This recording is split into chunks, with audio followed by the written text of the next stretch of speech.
Hey, good morning, everyone. Josh of Severe Weather. Happy to be back with you here on this Friday. I hope you all have had a great week so far and happy 4th of July. One of my favorite holidays is my daughter's birthday was the 4th of July. She turned 5 and she declared independence from my wife, I guess. But in all honesty, just a wonderful holiday where we can celebrate our freedom here as Americans. And those of you watching from other countries, I know you have your Independence Days as well. I want to embrace you as well and welcome you to my channel. So we're going to talk about what is going to be in the United States and Canada, for that matter, a pretty nasty heat wave coming on here in the next couple of weeks for many of us. Not everybody, but for many of us.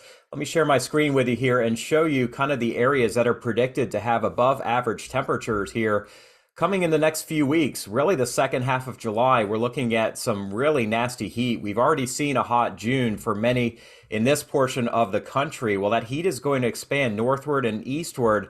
And while it's been hot, it's been humid here in the southeast where I live. We haven't seen anything yet compared to what's coming maybe here in the next couple of weeks.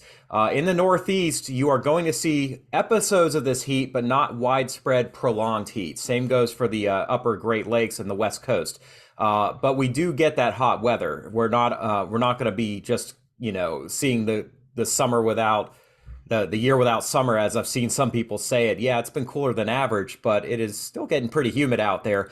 But I think we are going to see some widespread changes coming here. So I'm going to get to the heat in a little bit. Let's talk about some severe weather because we do have a lot of folks that are getting pelted with severe weather. It was a rough night in portions of Colorado, Kansas, Oklahoma, Texas. I mean, pretty much the same places that we've been talking about since May have been dealing with severe weather. And as we go through the day today, we have a slight risk highlighted from the Front Range here near Denver, just north of Denver, right on down into the Texas and Oklahoma panhandles, with over 7.5 million people in that slight risk. There is a 2% chance of tornadoes. I think we'll see a couple here this evening, mainly on the Front Range, but that could extend all the way into central Oklahoma as we get into the overnight hours. A bigger threat, though, for severe wind. You can see 15% or higher chance from Denver to Tulsa, Oklahoma, and significant wind gusts over 74 miles per hour do look possible over the Texas Panhandle and over the Oklahoma Panhandle. I mean, the same places that we've been talking about getting tornadoes and damaging wind are again going to see that here later today into tonight. And even early this morning, we do have some remnants of what's called a mesoscale convective vortex, which is added spin in the atmosphere on a smaller scale that is providing us with the potential for extended wind damage even this morning. Large hail also a potential here from Denver, Pueblo, Colorado Springs, right on down to Amarillo and into western parts of Oklahoma. Again, same places. As we get to tomorrow, the same areas are going to be under the gun once again, but we're going to see on our start of our weekend an expansion eastward here into the Ohio and Mississippi valleys, into Arkansas, into eastern Oklahoma, even North Texas. We do have a potential for some severe weather. Not really a tornado outbreak, although we could see a few tornadoes tomorrow afternoon into the evening from central Wyoming right down into the Texas Panhandle and eastern New Mexico, northeast New Mexico. But severe wind is going to be a bigger issue across Oklahoma, Arkansas. We've got a front that's going to be draped across the region, some faster wind flow aloft. I'll show you that in just a little bit. And it is possible we could see severe weather heading into Indiana and Ohio as well as eastern Kentucky, middle Tennessee, northern Alabama as the day wears on. And severe hail across the exact same areas. So I expect this forecast is going to be fine-tuned a little bit here more as we get to tomorrow morning. And I'll have another video in the morning that'll talk about that. But know that we are going to see a lot of rain in some areas here with storms repeating over the same places. We're going to see locally strong winds, and the best chance is going to be around that dinner time hour, right on into the evening hours. So if you want to be outside on Saturday, earlier in the day is probably your better bet for many of you. Certainly that's not going to be the case for everybody, though. We could still have some ongoing weather in the morning. As we get to Sunday, we see a repeat of the weather we had here early this past week in the southeast. We're looking at Mississippi, Alabama, all the way up to Maryland and the southern Delmarva. 45 million people are going to be in a slight risk for severe weather for your Sunday, and a lot of that will be in the afternoon after church.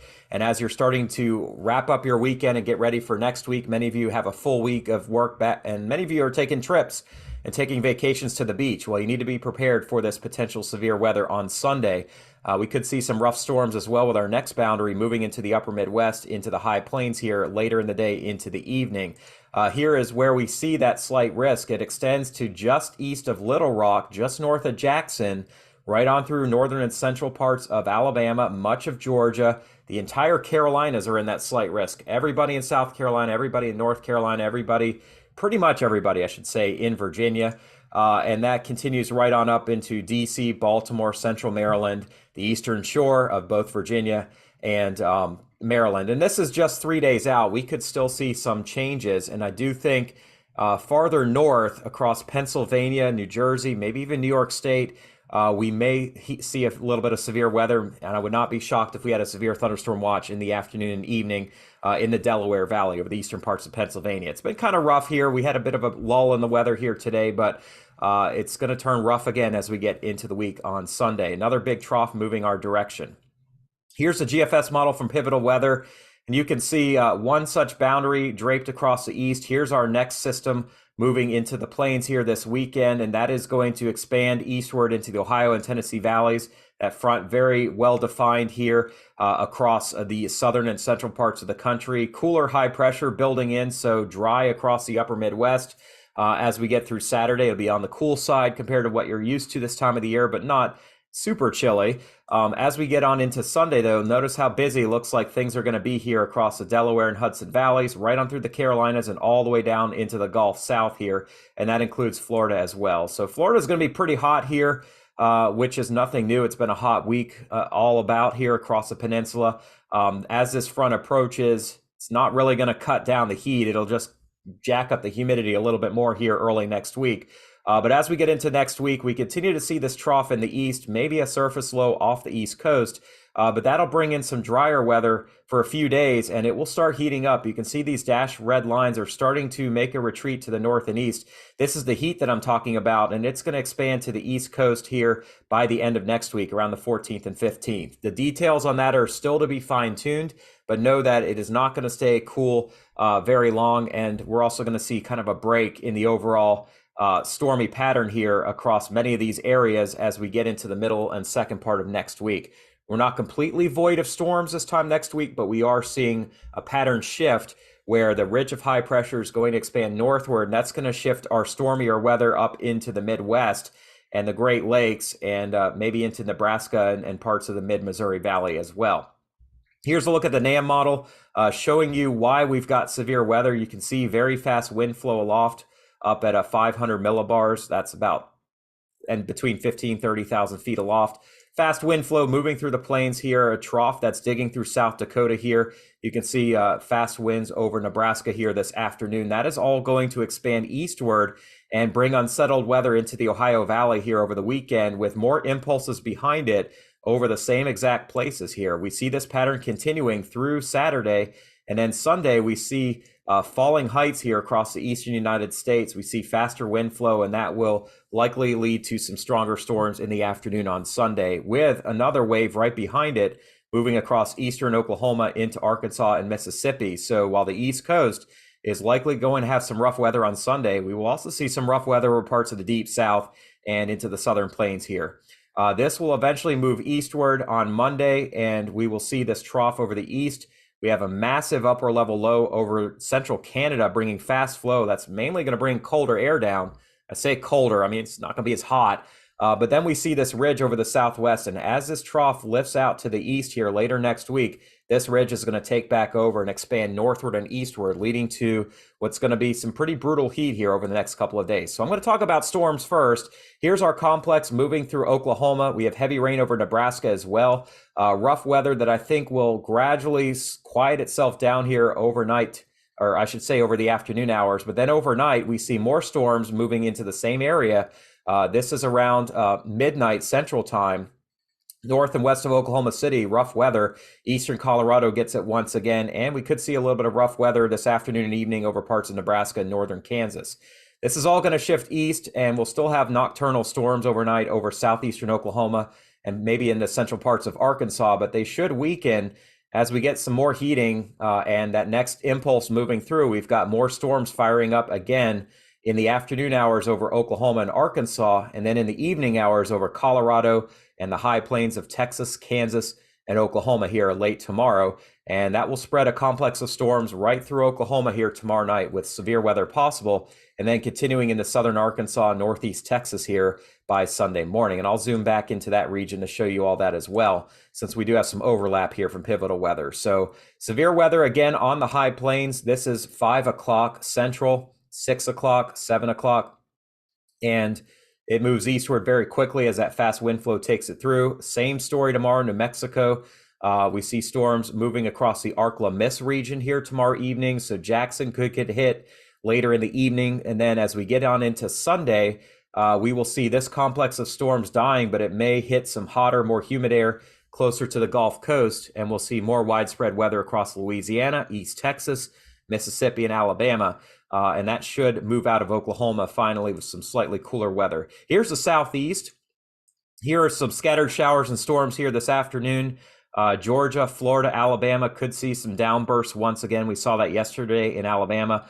Mississippi could see some isolated severe weather. Quieting down overnight tonight. More storms firing up very early in the afternoon hours, maybe even late morning here over west central Alabama, south of Tuscaloosa, heading towards Montgomery. Central Florida could have some rough storms tomorrow afternoon.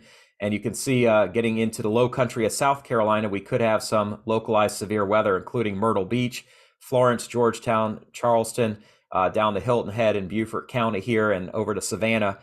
Could have some rough storms later in the day tomorrow, but Arkansas, Alabama, Mississippi, the NAM is outputting some stronger storms and more widespread severe weather possible as we get into Sunday. This model does not go beyond 2 p.m., but you can already see we've got the framework for what could be a stormy afternoon across Dixie and into the Carolinas here on Sunday afternoon and into the early evening. In the Midwest, we need more rain. I know we got some, which was great, maybe not well timed. We've got very little to talk about here in the next couple of days. There we go. Let me go back to Ohio Valley, and then I'll shift east. You can see not a lot in Illinois here today, dry across most of Indiana, Michigan, and Ohio.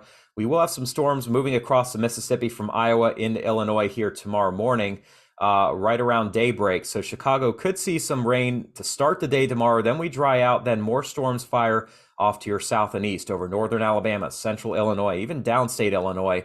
And we see Ohio gets in on the action late in the afternoon tomorrow, maybe Detroit, but probably off to your south. I'm more concerned about Toledo, Sandusky, and maybe even off to the south and west of Cleveland and Youngstown here towards tomorrow night, if the NAM is correct. Kentucky and Tennessee, you're going to see a few storms. Some of them could be severe as well. If you're heading out to the lakes here, just beware of that here towards dark. As we get into Sunday, we'll see this area clears out as that cooler, more comfortable air drops down on Sunday. And then all the weather looks to be aimed at the mid-Ohio Valley into western and central PA towards the afternoon, with storms firing along the Blue Ridge here as well in the afternoon on Sunday. Here's a closer view of that. We're going to see storms this afternoon over eastern PA, central PA, mainly just diurnal daytime heating. Some of these could be locally heavy. We could see slow movers as well. The wind flow aloft is not very quick today, as it will be here as we get to Sunday. So if you're in parts of Pennsylvania and Maryland, beware that there could be some flash flooding out of some of these storms. They will die off here later on this evening over the Chesapeake Bay. We'll see more of that, though, tomorrow with our front moving in from the Great Lakes here later in the day into Ohio. And then in the evening, we see storms trying to survive across West Virginia and Kentucky, but then gradually dissipating with additional storms likely to fire here from, say, Parkersburg and maybe Wheeling on east towards Morgantown here around lunchtime on Sunday and then expanding eastward. I will see if I can show you guys. We'll look at the Northeast and I'll come back. Real quick here, slow moving storms over New England and eastern PA and New York here this afternoon. There could be flash flooding, marginal risk for severe weather. Tomorrow, a lower chance for severe weather, but we aren't immune from storms. I don't think we're going to see a lot, so the beaches should be okay. As we get to Sunday, though, things should ramp back up as our next front moves into the area. And let me show you all the NAM here. It's at a lower resolution, so it's going to not look quite as pretty. But as you look at the afternoon hours here, this is 5 p.m. You can see eastern and central New York, eastern PA, western New Jersey, right on down to about Wilmington, Delaware. we will see slow moving storms, which could be locally strong. So I do think this area could end up in a slight risk here for the afternoon on Sunday, and there could be some locally damaging winds and heavy rainfall. As we get into Sunday night, everything dries out. New England will still have some storms. Montreal, lower Quebec will have some storms. And then we look for cooler, more comfortable weather moving in Monday with some leftover rain across eastern parts of New England and Atlantic Canada. All right, so let's shift gears and talk about the longer term. Let's talk about some heat. We had a preview of how hot it's going to be here over the past week here, especially in the mid-Atlantic states. We definitely have gotten more humid, but that's nothing compared to what's coming. Now, you see this big trough dropping across Ontario and Hudson Bay next week. That is going to stick around for a little while, but our ridge of high pressure is going to amplify here in the west, and that is going to send heat eastward here by the middle of July, and the second half looks pretty darn hot. We could already start seeing that heat building here across Tennessee, Arkansas, Missouri, and North Carolina by this weekend. But as we expand on into next week, well, not next week, but actually the week of the 17th, I should say. Sorry, when you're gone for almost 2 weeks, you lose track of time, I guess. You see this ridge of high pressure builds, and these 594 heights expand all the way up into Colorado and Kansas. This heat is going to continue to intensify. We will see some breaks in the heat dropping into the northeast later in the month, but overall above average heights and above average temperatures as well. Heading into August, we continue to see that where it's going to be a really hot middle and second part of summer over the Rockies and Plains and the Southeast. The Northeast will be back and forth, but I don't see any signal for exceedingly cooler than average weather. In fact, as our averages climb here for the second half of July, it will definitely feel like dog days. Looking at the temperature profile, this is aloft. We see the cool weather in place here this weekend. We see the next wave coming down, but look at the heat starting to build back over the interior of the West and the Southern Plains. It's going to take a little while, but we will see expansion of that here the week of the 17th, and pretty much the entire country is looking at above average temperatures here, with the exception of maybe Northern Cal and the West Coast. This is the weekend of the 22nd, and it is going to be a hot one, I believe, here in the Mid-Atlantic, across the upper Midwest, across the Northern Rockies, Southern Canada. We are looking at dog days for sure, and even as we head into August, while there are some signs that the heat does break up in New England and the Northeast, so we're a little back and forth there, we see really no relief coming across the plains. I mean, overall, it's going to be well above average. These temperatures here are 5-6 degrees Celsius above average, which is 10 degrees Fahrenheit in many parts of the Rockies and the central and northern plains. Here's a look at the Fahrenheit temperature anomaly. That was aloft, but here you can see warming trend starting next weekend and continuing on into the week of the 17th. And we have many places that are going to be running really hot here, it looks like. The European does go back and forth in the Northeast here at the end of the month, but it is hot across the Southeast and very hot across Texas, the Central and Southern Plains, and the Rockies. And this shows me here we're not going to have a lot of a monsoon building in here in the Southwest. We're going to be relatively hot and dry over the Four Corners region. So wildfires in areas that are getting drier and drier is a concern of mine in Arizona, New Mexico, Colorado, and Utah here for the second half of July and heading right on into August. We could have a really bad wildfire season. Same goes again for Alberta and eastern British Columbia. We had a really rough start to wildfire season. Unfortunately, that could be the case here as we head into August. We do see in the Northeast, we're back and forth. We're near average. It's typically warm in the Northeast. In fact, our warmest temperatures with respect to average are late July, but we're not seeing anything excessive over a longer period of time. There will be days where it will be hot, but we'll go back and forth here, it looks like. We're not going to see the year without summer, though, but we are not going to see record-breaking heat. And you can take a look at things here on the European. The Southwest is baking here later on this month. 112, 113 around Phoenix, close to 120 in the hot spots in California by the end of next week. And this heat is going to expand gradually eastward and gradually northeastward, where we're looking at, by say the 18th and 19th, 100-degree temperatures here in the areas we're dealing with constant severe weather now. So this heat is going to start building up. And as we get a little bit later on into next week, we are looking at triple-digit temperatures. Should say next week, really it's the following week, I should say, around the 20th. We see triple digits in Montana and Wyoming potentially. We see triple digits in South Dakota. mid to upper 90s across the prairies here. So the heat is going to be on as we get into a couple of weeks farther down the road. And here's a look more at the central United States, and you can see the heat really building in starting next weekend and beyond. 107s around Dallas-Fort Worth the week of the 17th.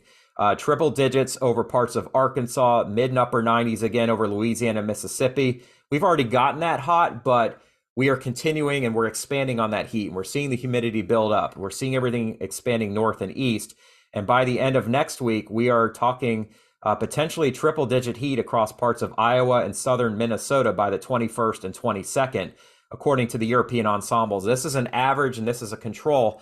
But look at this heat. I mean, we are sizzling here as mid 100 degree temperatures in Oklahoma City, 106 in Tulsa potentially.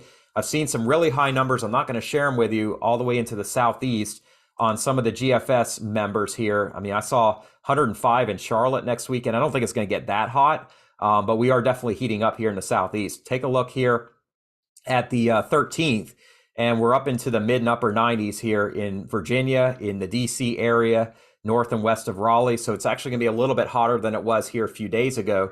98 and 99 in parts of Southwest Florida. So this is not just a plains problem. This is an east problem. And then as we get to next weekend and beyond, you'll see temperatures are heating up in the Northeast.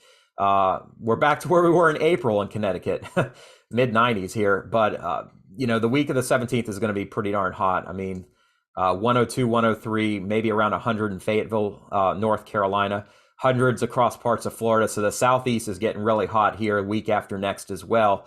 And this heat continues as we look at the weekend of the 22nd, 100, 101 around, Suffolk and Richmond up to Charlottesville, 101 in St. Louis. We're well into the 90s inland from Chicago. And this is just a preview of what may be to come. So yeah, we'll get ready for that. The tropics are pretty quiet right now on the Atlantic side. We've got a ton of Saharan dust coming through here. We've actually had a little bit of cooling over the central Atlantic. I don't think that's going to last throughout the entire tropical season. I think we're going to ramp things back up here heading towards August, but it may be a quiet few weeks, which is fine. We need to catch our breath. The Pacific side is going to stay on the busy side. You can see a large concentration of storms off the Mexican Riviera. Not a threat to this part of the coast like we saw last week, but we see the gyre going here over Central America, and the Pacific side looks pretty busy. We do have a wave that's approaching the islands that looks like it's going to fall apart here due to higher wind shear. And the Gulf is relatively quiet. Wind shear is a little bit too high for anything. The GFS model doesn't have really anything of major consideration here in the next 2 weeks, and that's fine with me. We see some circulations over the central Atlantic. We see waves coming off of Africa, but they're dying as they hit this drier air. So I think the next 2 weeks are looking pretty good. The European ensembles shows if we do have anything tropical, it's either going to be on the Pacific side or maybe over the north central Atlantic. This could be a hybrid system. Don't worry about this here. It's trying to feed a tropical system off of the coast of Ireland. That will not happen. And it does have lower than average surface pressures over the Southwest Caribbean, but really tough to get something to form with higher wind shear at that point. Wind shear forecasts are going to improve if you want to see storms in August over the Caribbean and the main development region. And that area shifts into September. We're seeing seasonal models showing lower than average wind shear in the areas where storms are likely to form here. So I do think things are going to ramp up quickly in August, especially the second half of August. And September, we're going to have what's going to look like a La Nina type year, despite the fact that we're in an El Nino.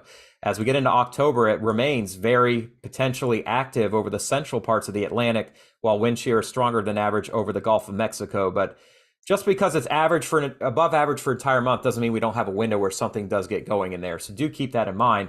Our water temperatures are running very hot. And one thing you'll notice here, and I'll show you, is that in the last 7 days, we have seen the waters of the Atlantic coast and the northeastern Gulf heat up very quickly. So we're starting to see another ingredient come into place here for potentially, once we get storms closer to the coast, if we in fact do, more fuel in place for those storms to strengthen. And that is especially true off the East Coast here and over the Gulf Coast of Florida. So we are now trending in a more dangerous direction. We may not see a storm yet, but once we get into August, keep an eye on this. If it keeps warming up, especially with respect to average, this is the anomaly. This is not just the temperature. then obviously that could set off a few alarms. Things are a little bit cooler with respect to average, though, in areas where things were busy here in the last couple of months over the Caribbean and the Southwest Atlantic. So fortunately, we've got that going for us. But as we head on into July and August, you can see the climate models continue to bring our anomalies up across the Southwest Atlantic, across the Gulf of Mexico. And I mean, look at October. I hope this is not right, but it's basically the waters are supposed to cool off, but the models showed that they're not cooling down fast enough. So definitely something to keep an eye on. And yesterday, the Colorado State Tropical Division issued their updated forecast, and they've taken things up. And honestly, they're higher than I am. They're calling for 18 named storms, 9 hurricanes, 4 major hurricanes, and this ACE number, which averages in the lower 100s, they've got up to 160. They're showing a lot of stuff going on in the central Atlantic, but maybe even closer to the U.S. coastline in the Caribbean. So this is an alarming forecast. I hope it doesn't work out, but my forecast remains the same, 18 storms as well, 8 hurricanes. So far, we've had 4 storms, 0 hurricanes, 0 major hurricanes, but August and September and maybe early October, I do think we see things very quickly going uphill and then dropping off later in October. So very much appreciate y'all's time today. Thank you for welcoming me back. A lot to share today. I'm going to try to keep it shorter tomorrow, but I hope you all have a wonderful weekend. If you enjoyed this video, please consider subscribing, and I thank you for your time. I want to give all the glory to God, who has given me the gift to be a meteorologist and a weather forecaster for the last 20 years. Not only has God given me a gift to be a meteorologist and to serve you all, but he has called me to share the good news with you. Over the last 10 years as a Christian, I feel more and more called to just share what he's done in my life. And I want to share a quick Bible passage with you, if you don't mind, because it's really important to me. Mark 16, 15 and 16. And he said unto them, Go ye into the world and preach the gospel to every creature. He that believeth and is baptized shall be saved, but he that believeth not shall be damned.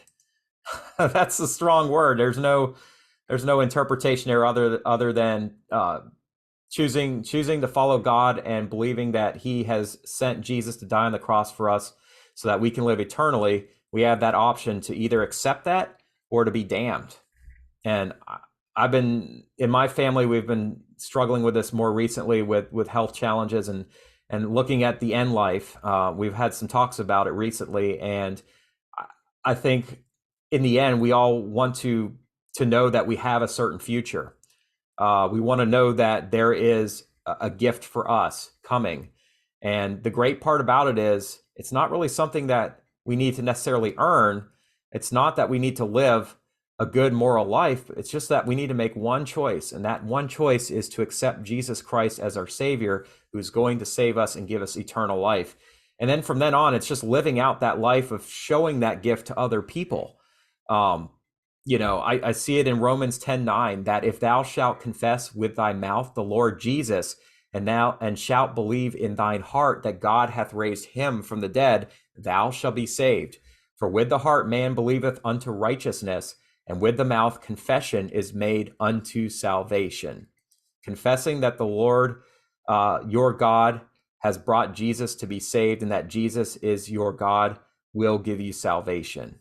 And that's all you got to do is make that choice. I wanted to share that with you because over my vacation, I spent more and more time in the Word, and I realized I needed a break so I could put the most important things first. And that's my faith, and I wanted to share that with you all today. If you have any prayer requests, I would love to pray for you. And those of you that are regulars, I ask that you continue to pray for me and my family. We very much need your prayers, and we would be happy to accept that. But anyway, thank you so much for joining me today. Hope you have a wonderful Friday. God bless you. See you again in the morning. Take care.